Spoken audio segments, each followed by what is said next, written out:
South Australia, 1938, a team of horses are out plowing at Thompson's Paddock, located on a farm near Allendale East. One of the horses firmly plants its hoof through the surface into the first known contact with the sinkhole.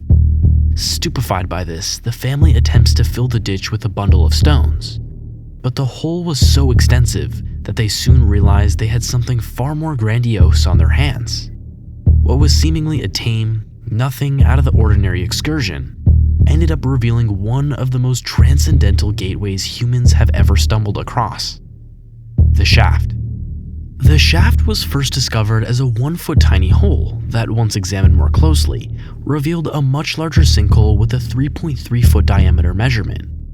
Defined as a natural sinkhole, the shaft over the years has grown into one of the more popular tourist attractions in Mount Gambier, South Australia.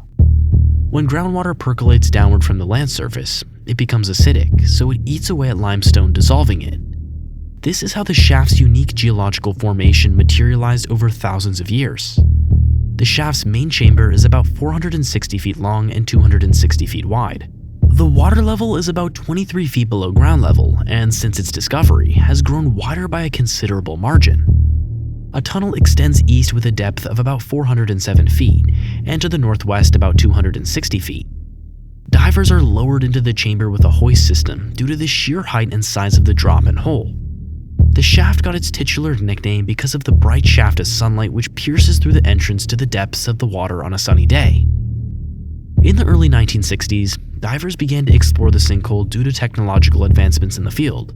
Equipment used consisted of single demand valves, wetsuits, weight belts, and single low-powered dive lights, etc.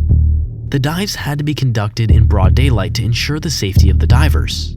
These beginner journeys were merely used to experiment with the new technology and to, ironically enough, test the waters of what humans were capable of in this capacity. At this point, the shaft had become a mild global tourist success. From the start of the 60s all the way to the early 70s, the shaft had been home to about 8,000 trips under the surface, while also garnering a trailblazer mantra in the cave diving industry. So, where exactly did it all go wrong? On May 26, 1973, a group of 9 divers arrived in Mount Gambier to plunge themselves into the unknown. John H. Bockerman, Peter S. Burr, Christine M. Millett, Glenn Millett, Stephen Millett, Larry Reynolds, Gordon G. Roberts, and Robert J. Smith, and Joan Harper signed their names in the B.V. Ashby Farmhouse guestbook.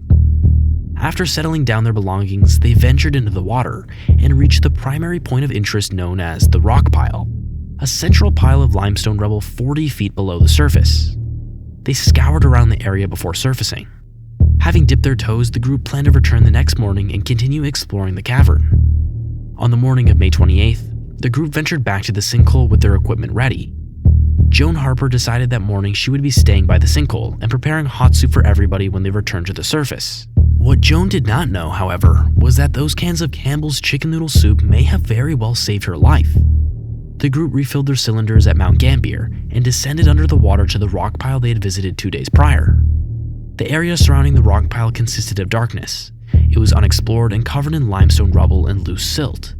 It descended downwards where the effects of nitrogen narcosis become very extreme if the breathing gas is not diluted by helium. For those who don't know, nitrogen narcosis is a change in consciousness, neuromuscular function, and behavior brought on by breathing compressed inert gases. Even at the tame depths of the rock pile, the effects of narcosis would have already been consequential, and many speculate that it may have already begun influencing the group's decision-making. The primary descent went accordingly.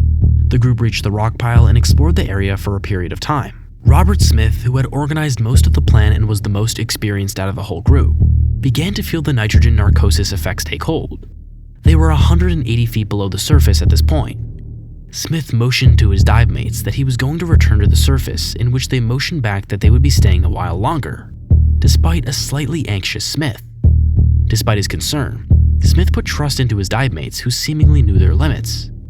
He remained circling the rock pile while he awaited his friends for about 8 minutes, before he saw Glenn Millett's torch returning from the direction in which the others had gone. Smith and Millett met up and reached the surface together in a hurry, finding that Larry Reynolds had already resurfaced.